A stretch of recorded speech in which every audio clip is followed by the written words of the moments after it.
it comes to the field of animal rights. She lets her voice be heard. You don't need to figure out an algebraic equation or work any ratio. You might just hit it on the nose. She was known to the masses as a rose. She's got style and substance like the lead character in Grease named Sandy. So give it up for a kind, down-to-earth, talented, intelligent human being. Last name Sacramento, first name Mandy. Mandy, welcome to the TCAN Celebrity Tournament, my friend. Wow, thank you. What an amazing introduction. Oh my gosh. You deserve, not to mention Emmy, Grammy, Tony, Oscar, Golden Globe, Olympians, all competing for the pride and the prize. Are you here to win it all? I'm a winner. I was born a winner. I didn't come here to lose. Appreciate that. So guys, I'm going to kick it off to Mandy with topic number 1 first. Mandy, if you could please describe a moment in your life in which you broke free of a self-imposed limitation. Business. So I would say the biggest thing that I've accomplished in my life growing up and until now, and kind of like realizing the type of person that I am. I'm a bit of an empath, and I'm a bit of a want to help everyone and maybe fix people. So growing up, I was the youngest of 3 boys, though. So obviously, it was a little crazy. They were very protective of me, in a good way. You know, at the time, I was always like, "This sucks," and I'm never gonna have a boyfriend. But obviously, they were very protective for good reasons. And you know, as I got older, I did a lot of, I started in bodybuilding and then WWE, and I had such a huge platform, and I was able to really be comfortable in my own skin finally, and being able to kind of showcase my abilities, but, inspiring other people and really being able to help other people. I always went back to my family, and I'm very humble. I'm very well-rounded, and I think family is so important. So my older brother, the oldest brother actually, unfortunately, passed away 2 years ago to a drug overdose. So, excuse me, I don't try not to get upset, but the biggest thing I would say from that would be realizing that you're not able to save everyone. I would say that would be the biggest self-imposed limitation that I had. You could still help people and you could still be there for people, but my biggest thing was trying to change someone. And I think at the end of the day, unfortunately, they'll only change themselves with better choices. I was always trying to be there for my brother and trying to help him and fix him, whether it was living with me and buying him things, or enabling, unfortunately. So that was a big part of the last few years.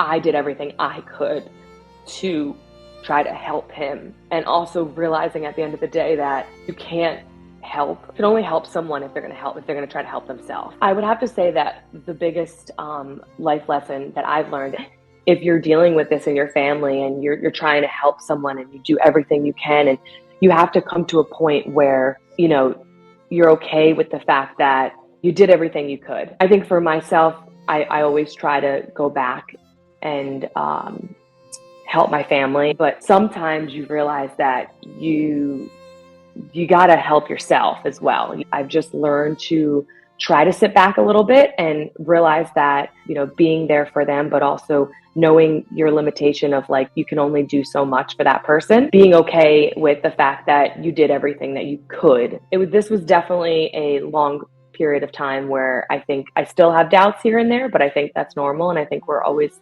we always have to look for improvement, and you realize and you grow from it, and you can evolve and hopefully change. The reason why I give you a lot of credit for doing what you're doing now is we're going to get to know him. Like, my question to you is, what was his go-to meal? What was his favorite sport to play? What were some of those things? So my brother Richie was so picky with food. We grew up in an Italian home and Right. always surrounded by great food. And my brother Richie was so picky with Right. cheese and certain smelling stuff. So my dad used to always kind of make fun of him. My dad would just always be like, how are you? You're not Italian. Like, you don't like cheese. You don't like anything that smells. He's so Right. picky. You're now giving us a chance to get to know more about him. And what better way to honor someone's legacy? So I give you massive props for that. I think that's really, really cool. Mandy, I'm going to ask you the same question, my friend. A travel agency sends you to interview some famous figures from history, could be musicians, athletes, whomever, just hours before they die.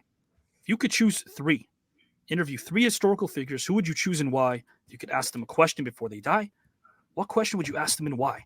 The floor is yours. Okay, so one, I would choose Princess Diana. If she could do a do-over in life, would she still want to be royalty, or would she want to be like a regular person?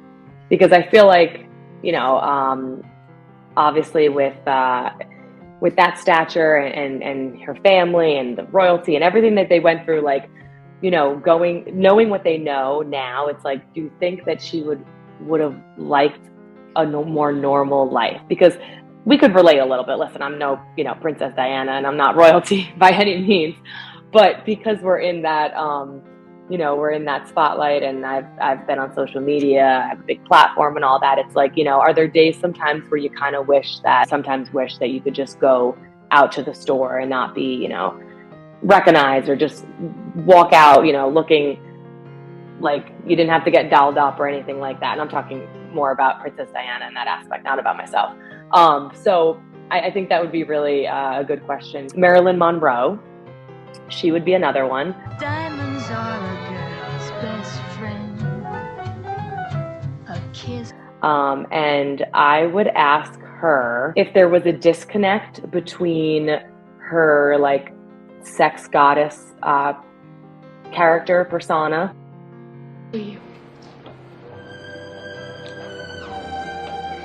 Well? My faith in the integrity of American advertising is somewhat restored. You see? However, and like the person she really was. Well, you're a happy girl now. When you go to London?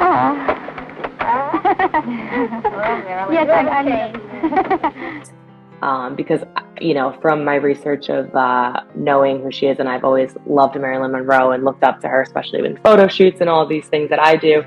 There's always a lot of like mystery on what her personal life was, and the stuff she dealt. Did her persona of who she was have an effect on her mental well-being and everything she went through? My question for you, Mandy, yours is, how do you balance self-improvement with self-acceptance?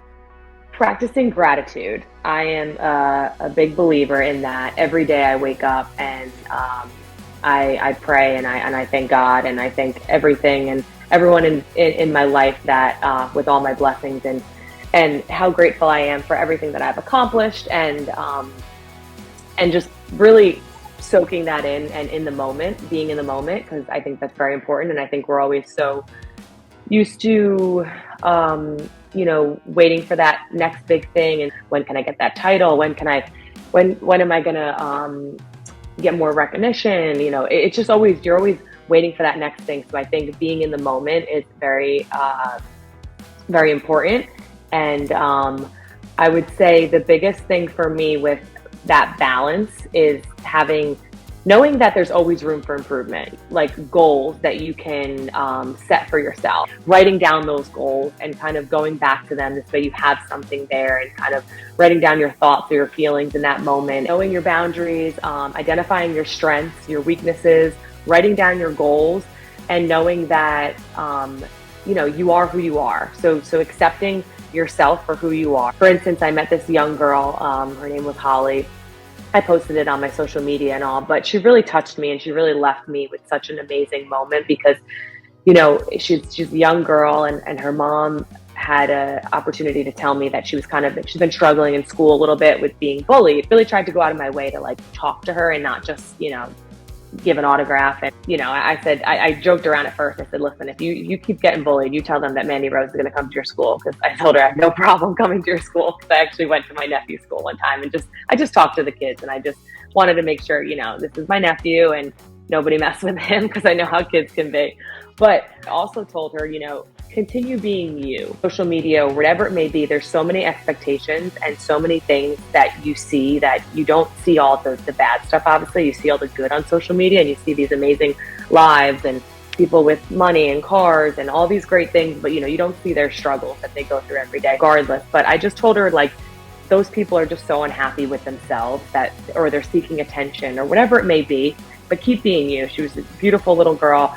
You could tell she had so much passion, and huge wrestling fan. So I would say the self-acceptance part is like, accept who you are. I mean, there's always room for improvement, but you need to keep being you, because that's that's what makes you unique, and that's why you are you, and that's why we're all different. I like to tell this story just because the impact that I had on her, which is very inspiring and kind of made everything so much more worth it, which I'm sure you can relate to as well, with your career and stuff. So moral of all that is, don't compare yourself to other people, recognize your limits, continue, to stay true to yourself, and really, if you have goals, write them down and focus on the now, the present moment. And you should really, applaud yourself at times, but practicing gratitude is my number one. But you showed us your heart and soul, and I appreciate that.